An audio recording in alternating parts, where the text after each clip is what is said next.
feeling, stressed, the easiest way to overcome that is do what you said, which is focus on the things you're grateful for and get out of yourself and start acknowledging someone else, and you'll build that deeper relationship and feel better in the process. And now you got positive momentum energy. Now you attack the most difficult thing of your day, and when you make that your habit, the most difficult thing gets smaller and smaller because you're feeling stronger and stronger, right? And then you have momentum. And so now you'll attack the next difficult thing, and it doesn't even feel difficult at that point. But the whole secret is most of us don't realize, depending on which researcher you buy into, somewhere between 45 and 55% of what we do is habitual. And the great thing about habit is you don't have to think. So I don't know about you, but the first time I tried to drive a stick shift car when I was a little kid, it's like I'm supposed to do this, watch the rearview mirror, and it's too much. Yeah. But once you learn it, most of driving, 99% of it's habits, so now your brain is free to do other things. That's the value of making something habitual. The weakness of making it habitual is you don't grow, right? The weakness of making it habitual is you don't feel fully alive. So it's like you got to find that balance in your life. But if you can create habits that make you do the right things for your mind, your body, your emotion, and for others, then let those take over. Then it's like working out. You and I both are workout nuts.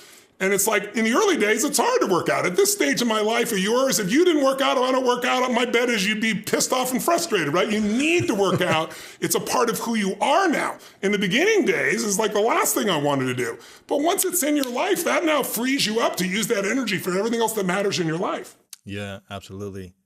2.5 years ago, I had the privilege of being in your island in Fiji, spending about a week with a small group of people. Dean and a bunch of other guys and gals. We got to spend some time with you, and you had a prediction. You said winter is coming. Yes, I did. And Dean has told me that you have predicted many things over the last 4 decades in the economy and what's happening in the world and all these different crises. You're kind of on the front lines of access to the most brilliant people in the world, so you know what's happening before it happens. And you said to us, winter is coming. You probably knew this 2 years prior to that. And you said, you don't know when exactly, but it's coming soon. And then, 4 or 5 months later, it hit, and it hit hard for a lot of people. And it's still hitting hard, like you're talking about, over the last couple of years. And I don't think it's going to slow down anytime soon. It seems like there might be some hope, and then boom, another wave, and then another wave of something, whatever it is. What did you learn from researching in the new book with all these different experts on how we can really take back control of our mind, our health in new ways to support us when the winter continues to hit? Because it doesn't seem like it's going away anytime soon. Well, you're hitting on a huge note. I'd love to plant the seed with everyone listening, and that is we're about halfway through winter. Ugh. But my hope is this is the year where that part starts to change. But we're still in winter, meaning so many people have been conditioned to be fearful. So many businesses have been shut down. Our children have been kept out of school for such a long period of time that there's after effects on that. And it's also, you want to be a student of history. Think of it this way for a second. When did mankind really become a dominant force on Earth? When they made one distinction. I've shared this with you when we were private. I think I told you there's 3 skills that you want to master if you want an extraordinary life, no matter what decade we're in. You've probably read Oxford and many other universities are doing these studies where they say half the jobs we have today will be gone by 2040, which sounds like a long time, but it's 18 years from now, and that'll go like this. And so my grandkids, my daughter, it's like what I want to help them with. Well, the first skill you got to master to be great, you're the school of greatness, is the ability to recognize. Make me tired. Oh, so you wanted to go on? Keep going all my life. Keep going. Yeah, keep going. Dan Gable, the wrestler? He said he always said that in practice he wanted to go until he quits. He never got there. He kept trying. That's why he's the best. He is Olympic champion. Yeah. I just come back from training camp. I have training camp in Dubai. I have 25 people. They know every day I go, morning and night, and all champions, big names. How do you feel? I love it. My body is very good. My body feels very good. Sometimes when I travel for 1 week, I feel so bad because I can only run and lift because there is no sparring partner. Yeah. And I miss this so much. I can tell you still love it. I can feel it. No, I love it. It's awesome. I love it. Now I'm gonna go. Be careful with this. He каждый раз это даешь. Be careful, hey. It's a lot of pressure, but it's a huge honor, man. I'll just say one thing. This witness. When I go with him, he don't let me get up. I'm all the time in this position. When I shrink. Oh, like that. Here. Because if you make escape here, you will play here. Escape? Yeah. There's no way, man.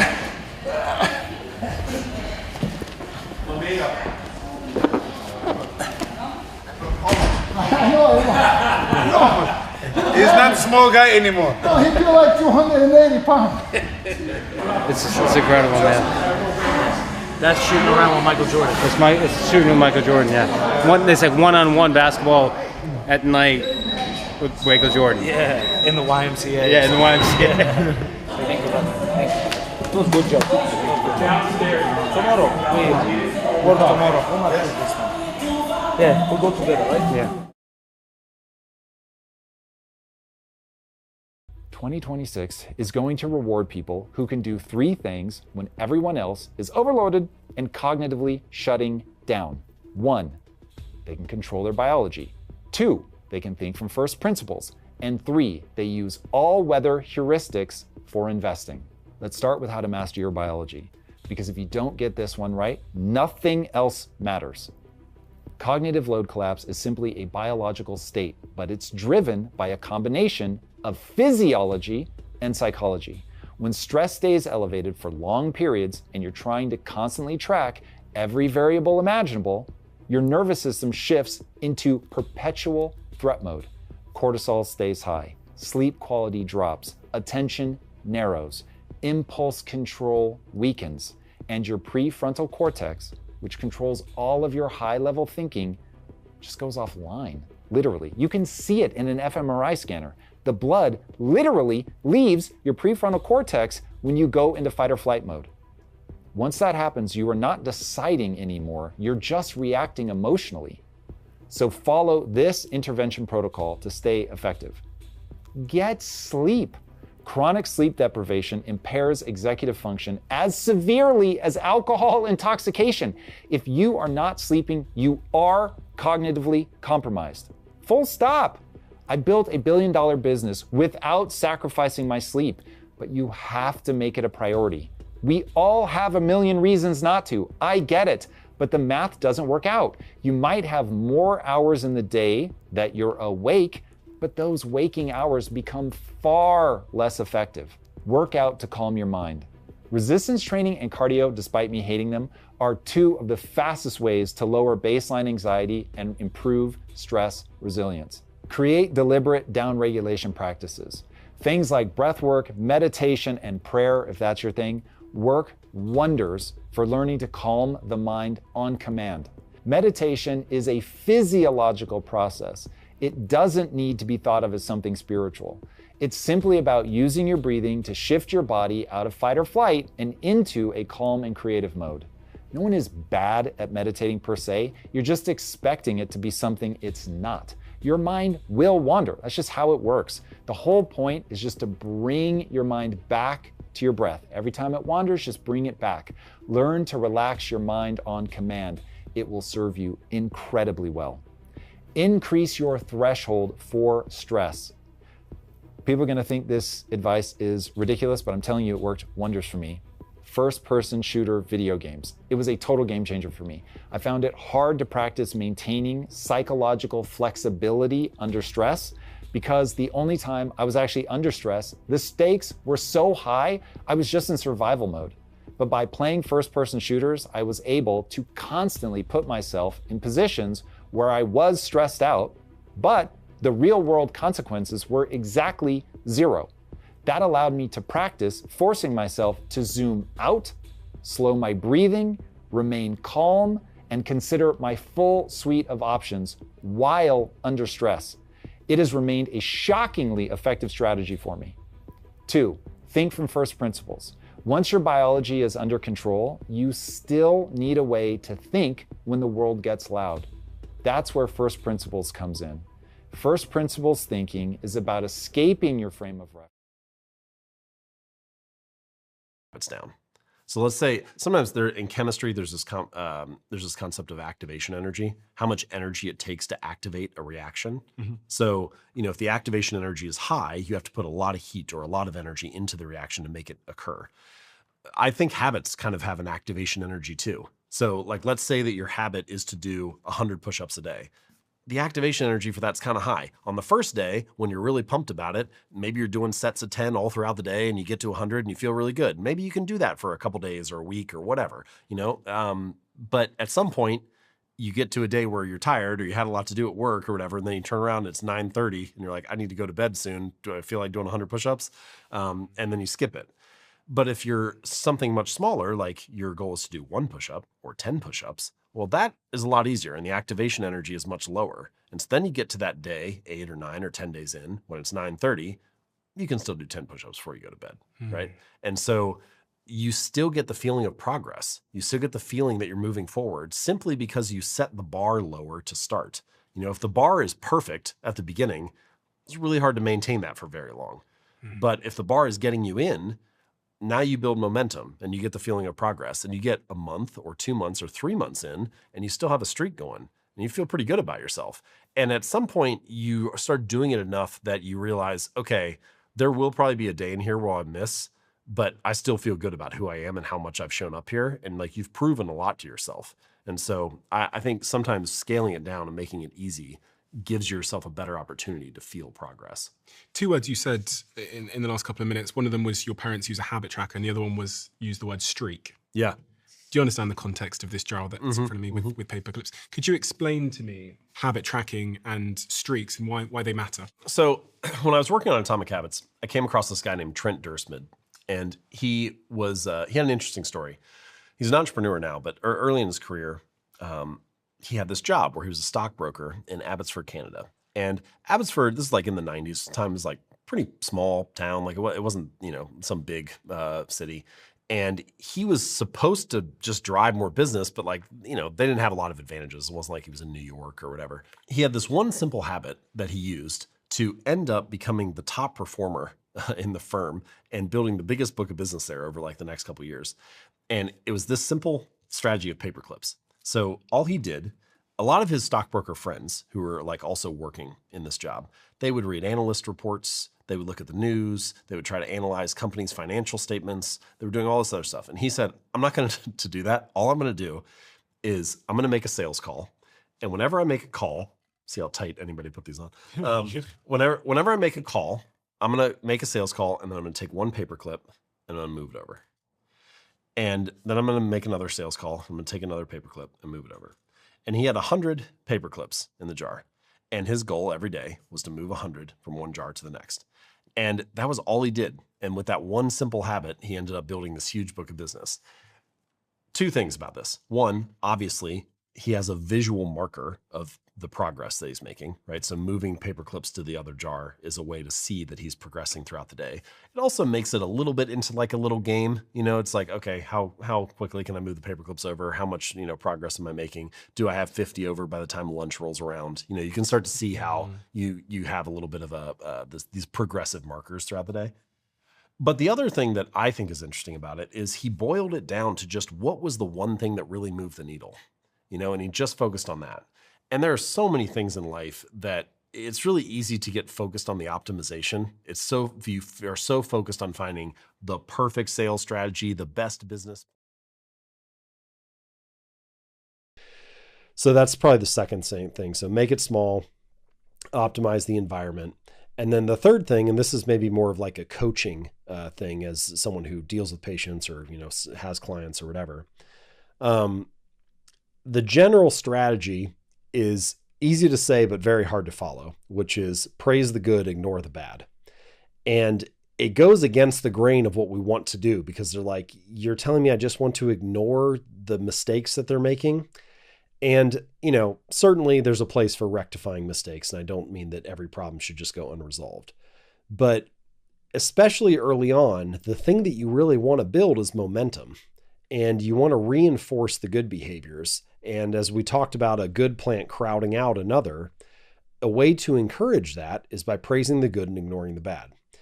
There was a hilarious op-ed that was written, I think it was in the New York Times, this wife who, her husband would never throw his dirty clothes in the laundry hamper, and it was driving her nuts. And, you know, occasionally he would do it, but it was like pulling teeth all the time to get him to do this consistently. And she tried everything. She tried nagging him. She tried annoying it, whatever, just all kinds of different, put the laundry hamper in a different place.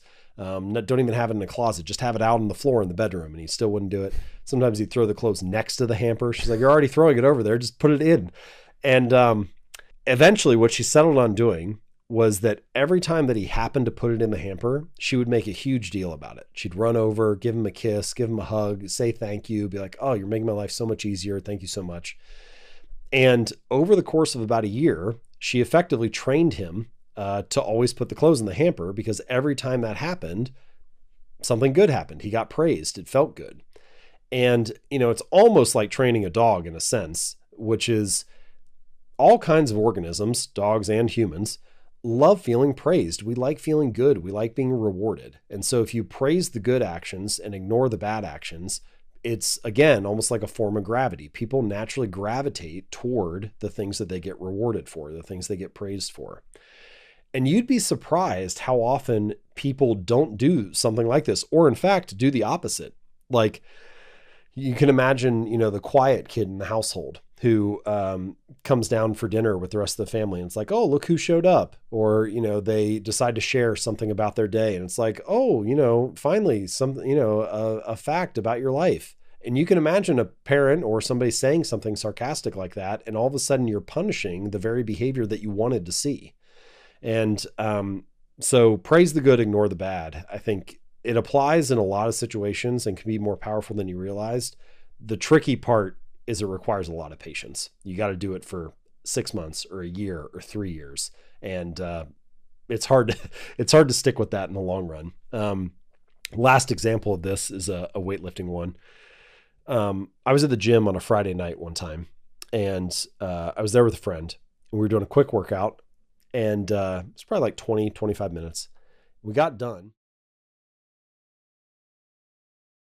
Didn't you do some mad stuff with how closely you looked at your set of accounts as well? Yeah, I call it the rule of 95.5, which is manage every single dollar like an absolute maniac 95% of the time. And I mean like a maniac, no expense too small to be poured over. But you do that so that you earn the right to spend the last 5% foolishly. And I put foolishly in air quotes normally, because I don't think it's foolish spending at all. It's all this stuff that I'm talking about.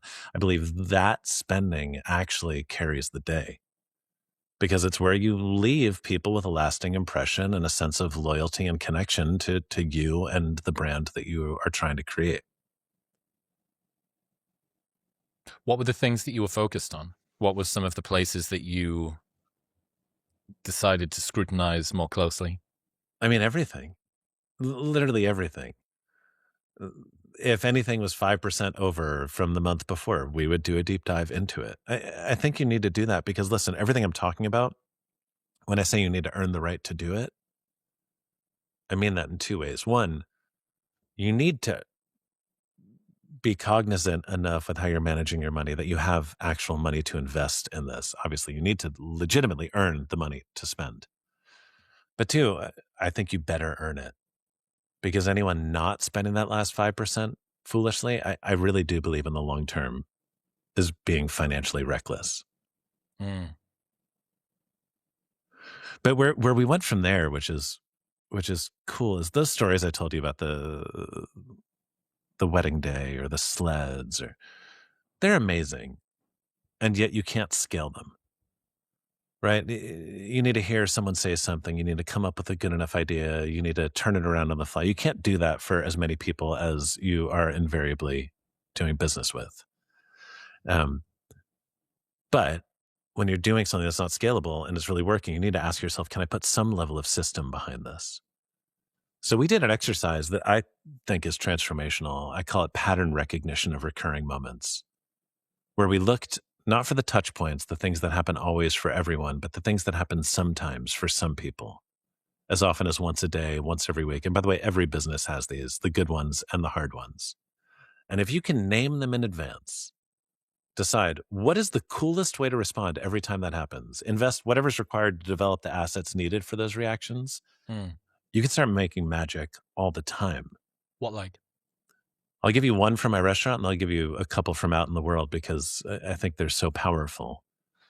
In my restaurant, a lot of people got engaged with us. Probably happened once, twice a week. And when that happened, we would pour them free champagne, like most good restaurants would. But once we had identified that as an opportunity, we said, how do we make this more awesome? Tiffany and Co. had their offices across the park. One day I went over there, started knocking on doors until I met the chief marketing officer, eventually convincing her to give me 1,000 of those iconic Tiffany blue boxes, each with 2 champagne flutes in them. Next time someone got engaged, we poured them free champagne like we always would have, but they wouldn't notice that their glasses looked just a little bit different from everyone else's glasses. And when they were done, we'd take them away, wash them, dry them, put them back in the box, and at the end of their meal, we'd gift them the glasses they toasted their engagement to. Was that less special because we had a bunch more in the back? No. Was it unbelievably easy for our team to deploy? Yeah, all they had to do was go into the back and grab a box. And I've talked to people who got engaged with us then, who don't remember a single thing they ate. But they will never forget how we made them feel when we gave them those glasses. Here's an example from out in the world of a similar thing.